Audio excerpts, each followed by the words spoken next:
The love. Oh, I'm being smothered. Smothered by the love. Smothered by the love. Okay, it's looking like it's time for a February wrap-up. Welcome to the Fifth Elliot's ASMR February wrap-up. Now, I try to read a bunch of books for Black History Month and also some romances, and my TBR was impossible.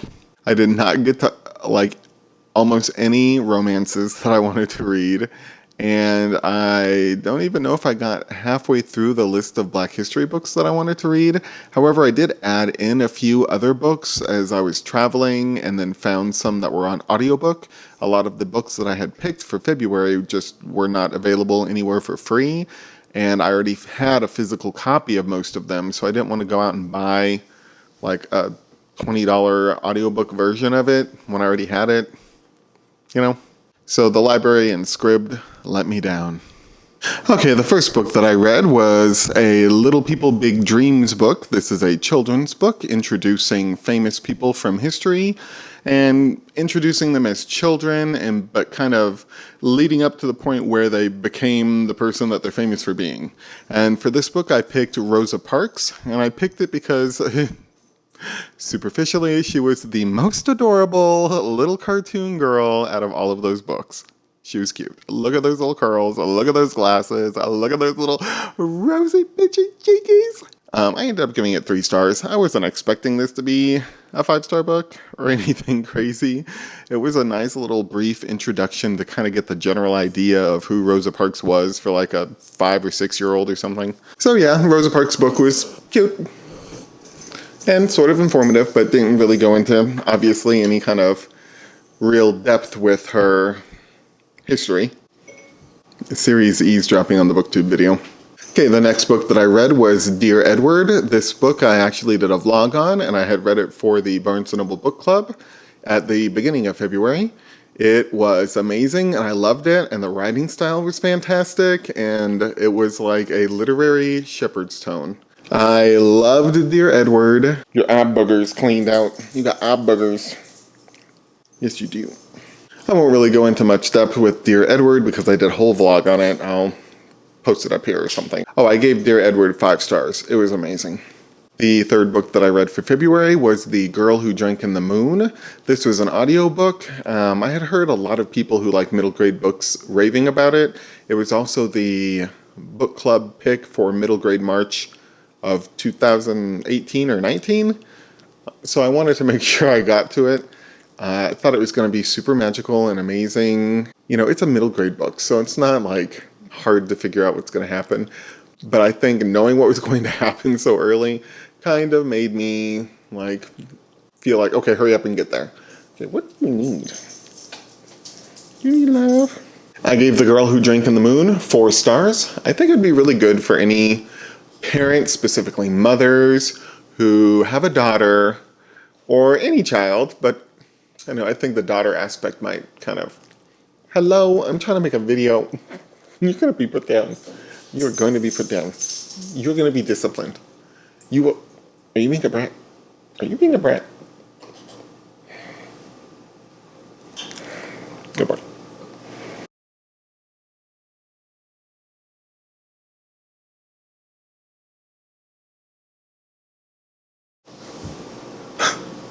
Who closed that door? There's somebody in the house. Next up was my newest must-buy auto-buy author, and that is The Poet X by Elizabeth Acevedo. I listened to this on the audiobook from the library for free, but I also have the physical copy, and I kind of read a third of it, 25% to a third of it or something, kind of just broken up. But oh my gosh, she does an amazing job reading that book herself in the audiobook. I highly recommend the audio for this one.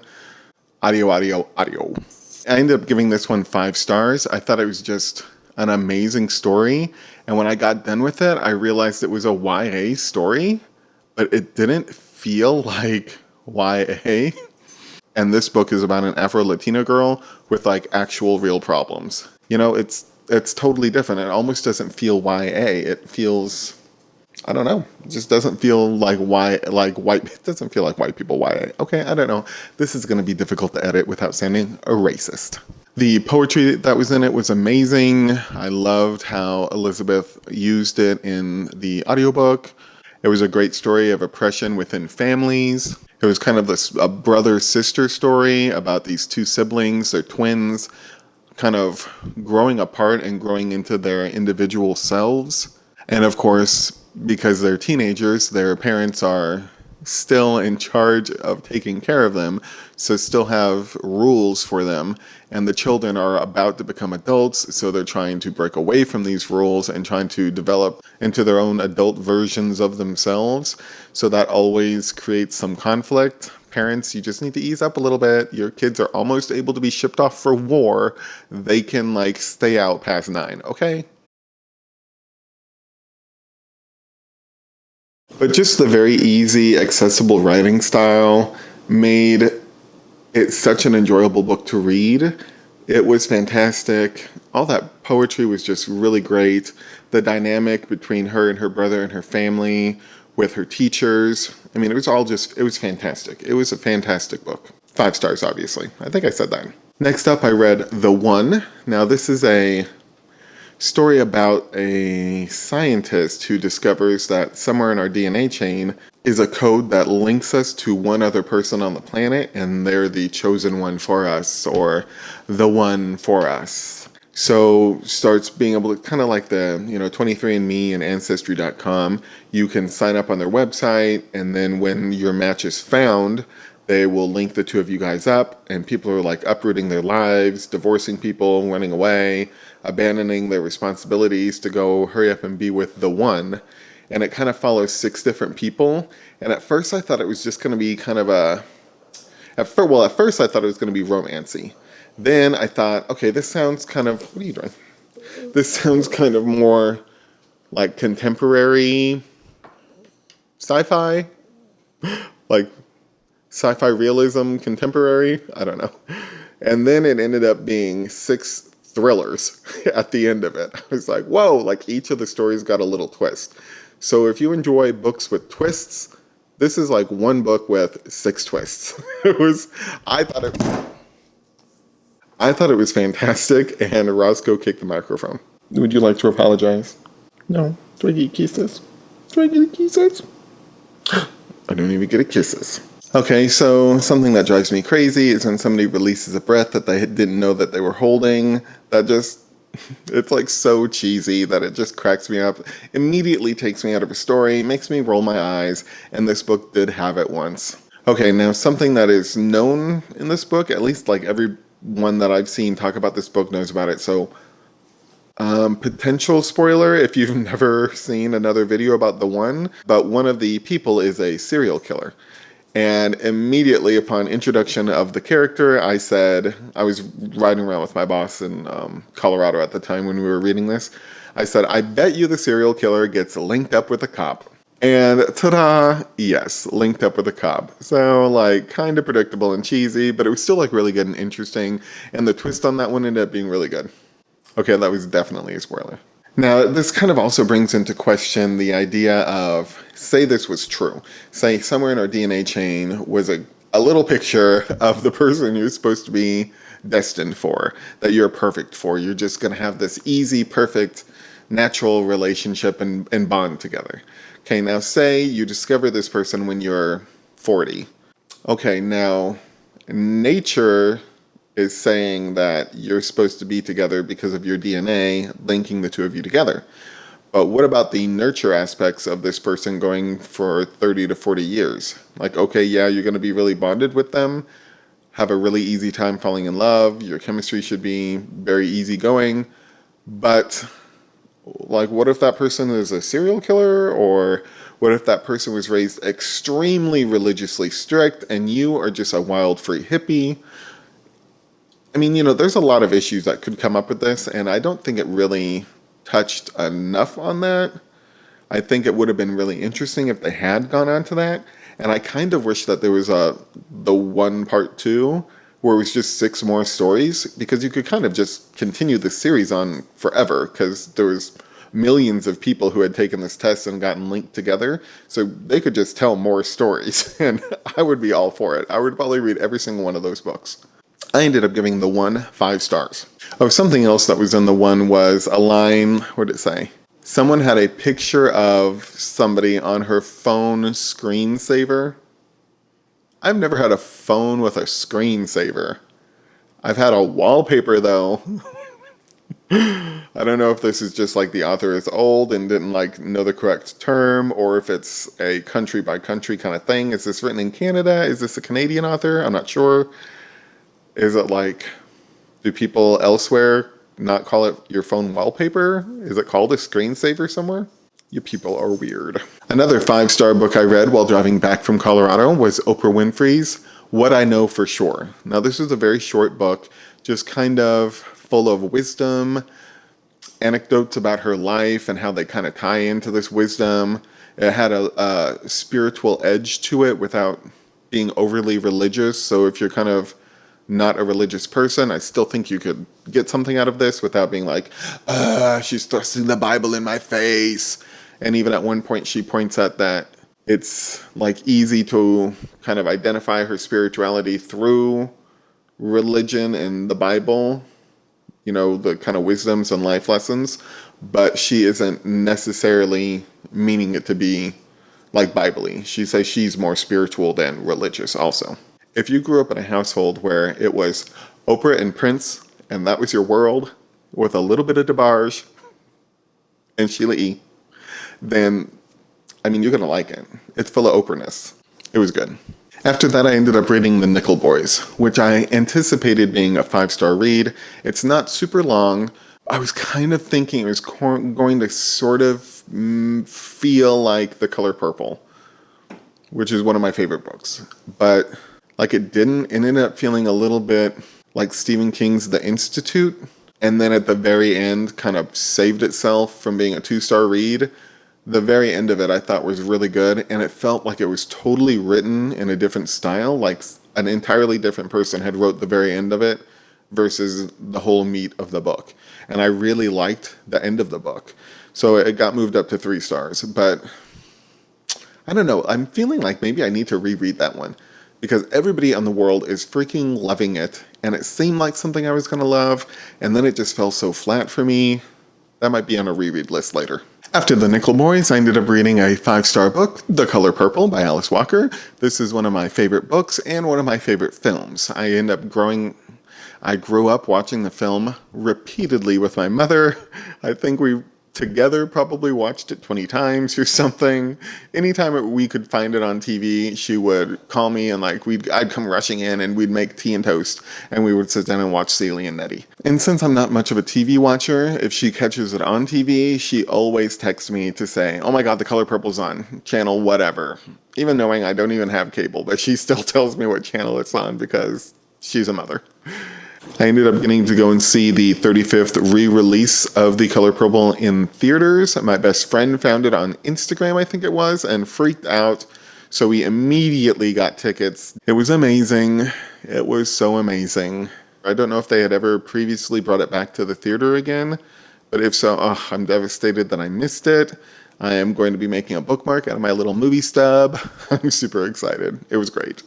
After finishing The Color Purple, I went on to read The Black Klansman. Now, this was an Oscar-nominated film, I think, for a few things, but did it end up winning for screenplay adaptation or something? I can't remember all the categories. Somebody tell me. But I thought the film was amazing. It was this great mix of, like, real history in a really fun way. And you could really see the fun that the actual human being detective had when pulling off this kind of prank detective case on the KKK. Now, the film, I thought, did a fantastic job. And this is going to be one of those rare times where the film is drastically better than the book. I ended up giving the book 3 stars. I really love the story of it, but it almost felt like you were in a film class like 100 years from now and you were studying the Black Klansman movie, and it was like a textbook that you were reading about the film. Does that make sense? Like it did not have, I don't know. It was very, I mean, it was nonfiction. I mean, but I think that's it. It was the nonfiction version of a partially fictionalized film. I think that's it. And the fictionalized version is just more entertaining, so I enjoyed it more. Now the nonfiction version is great. You still get to see all the craziness that went on with the phone conversations and having to have the white guy be there to be there in person and being able to laugh at the idiots in the Klan. I mean, it was just, it was crazy. I can't even imagine like trying to talk to the leader of the KKK and pull that off. I would be so like obvious and guilty acting. It wouldn't have worked for me. From there, I was on a trip with my boss who I had previously read Frederick Bachman's Beartown. So we continued with the series with Us Against You, which is part 2 of Beartown. I ended up really liking this one. I really liked the Beartown, but I think I liked this one a little bit more. I don't know if it was just that it felt a little like less focused on the rape and a little more broadly focused on other characters, including the LGBTQ characters. So I don't know if it was that aspect alone that kind of made me like it a little bit more. Like not drastically more. I really liked Beartown, but just like a little bit more. I ended up giving both of them 4 stars, but if I did half stars, like book 2 would be 4.5 stars. So like a half-star difference. Sorry, Michael Nip.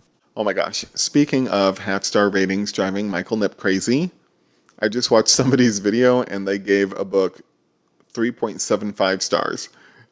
And it was just funny. I'm not making fun of this person for doing it. I'm making fun of Michael Nip because I can just picture his face like, oh my God, freaking out about the non-whole star rating systems.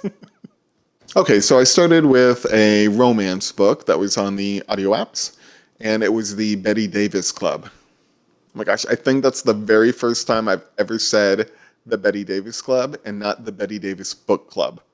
But this is about a woman and her, half-sister, stepsister? And the stepsister, half-sister is like really well-to-do, and she's really not. And she is at her niece's wedding. Well, the niece takes off and takes some prized, valuable object from the mother and runs off with it just specifically to be a brat. Not like trying to like be this mastermind of evil or anything like that. She was specifically trying to irritate her mother. Well, the mother hires her step/half-sister for $50,000 to go track down her niece and bring her and the objects back. So she kind of gets wrapped up in this crazy cross-country caper with her niece's fiance. They end up going to Palm Springs and Chicago. I mean, it was just like this crazy, wild adventure that this woman got like sucked into and wrapped up in. And it was just like, it was like a beach fluff, super fun read. I mean, if you need something light and fun that is just going to make you like laugh and roll your eyes and enjoy the silliness of it, I gave the Bette Davis Club 4 stars. Man, I almost want to give it 5 stars because it was just so fun. 4.5 stars. Okay, from here I went on and read a book for children called Crown. It's about a little boy and his adventures in a barber shop. I don't know, I thought this was going to have more cultural significant impact on me, like I was going to really feel the barbershop black man kind of bond through this book. Like I really love the idea of what this book is trying to do. I just don't know if it pulled it off for me. Ended up giving it 3 stars. It was enjoyable, but it didn't nearly have the bite to it that I thought it was going to have. Okay, now you may remember in January I read a book called The Undefeated. It was a children's picture book, and the whole book was one poem, like one line or stanza or whatever you call it, of a poem on each page with a accompanying illustration. And I thought that was magical and amazing, and it was just so beautiful. I was getting teary-eyed. It was just amazing, and I loved it. And I stumbled into another book by the same author, this one a more traditional novel, but a pretty short one. And that is Booked by Kwame Alexander. This is a story of a soccer player teenage boy who, or football player, I guess, but soccer in America, whose father has written a book on words. So his father, in an effort to educate and give him some culture, makes him study and memorize his own book, which like feels very egotistical and narcissistic in a way, but also like good parenting. But it's kind of a, sporty boy in high school kind of a story, mixed in with a quirky, word-loving father and his issues kind of trying to combine those two things. How can I describe this? Kind of like Elizabeth Acevedo books and On the Come Up from Angie Thomas. Parts of the poetry and rap will kind of be at the beginning of a chapter and then kind of be a part of that first couple paragraphs or whatever. So say the word sardonic is a word that he was studying in the S's. It'll like be a major theme within the first couple pages of that chapter. I thought that was really interesting. I really liked how it kind of worked in parts of the father's book into parts of the boy's story. I really love that tie-in. It was also just written really well, so it was an enjoyable just read.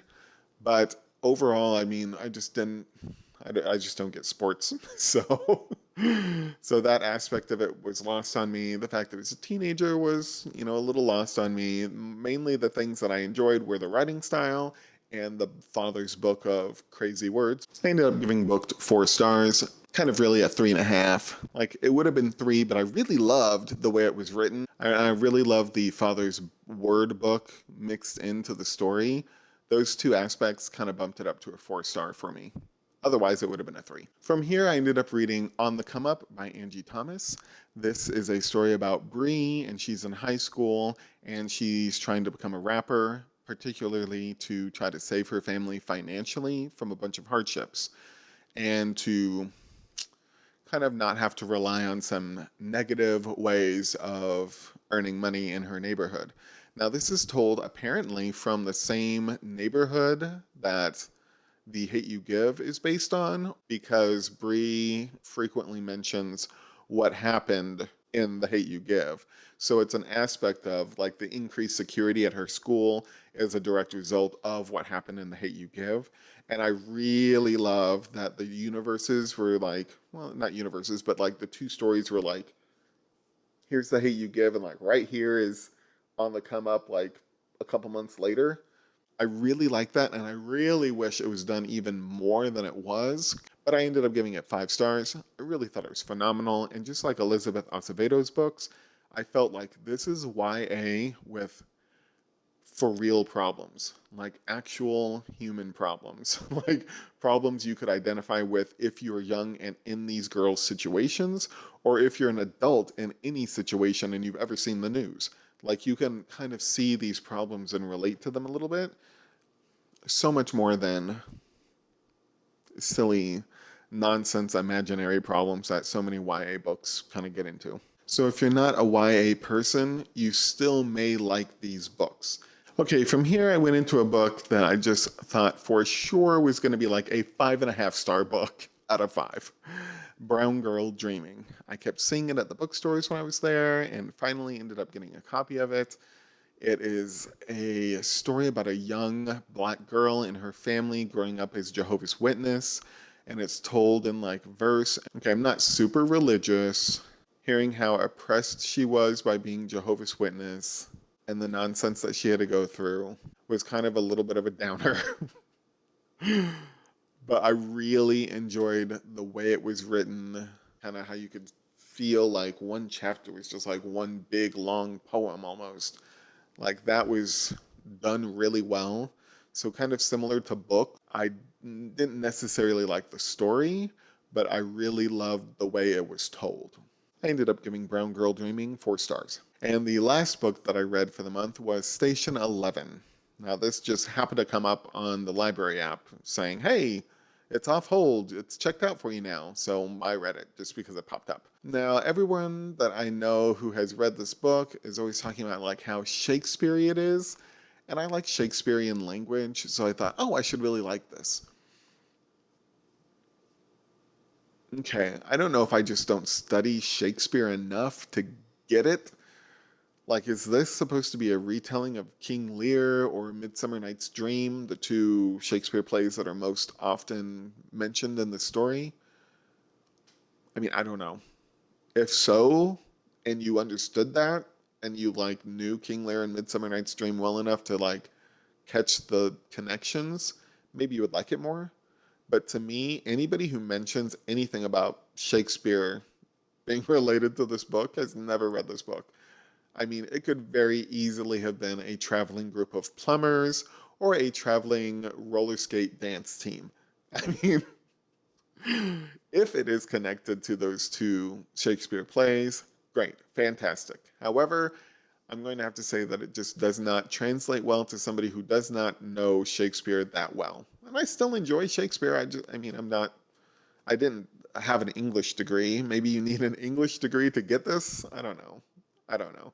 It wasn't working for me. I really thought it was going to be way more Shakespeare-y feeling.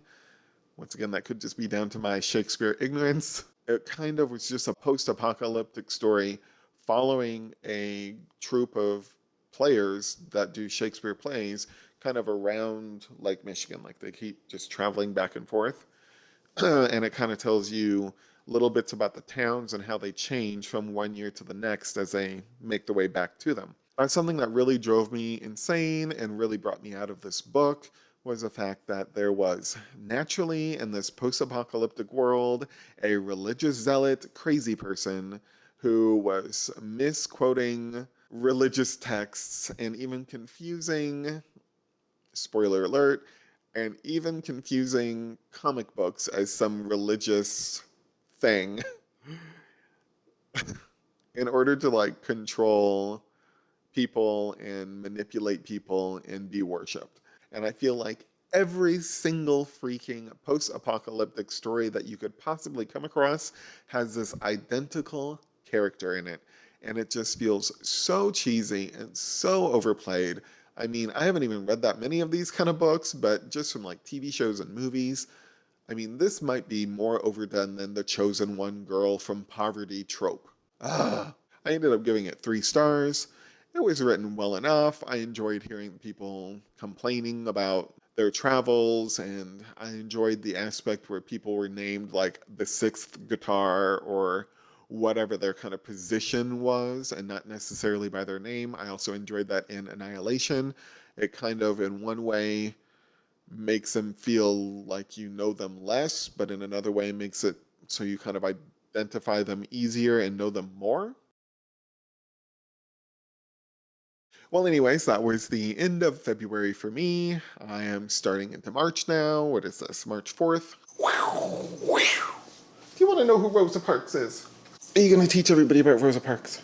You're just going to sit here and look wounded, look abused. Say goodbye, everybody. Say goodbye, everybody. Goodbye. He's so abused.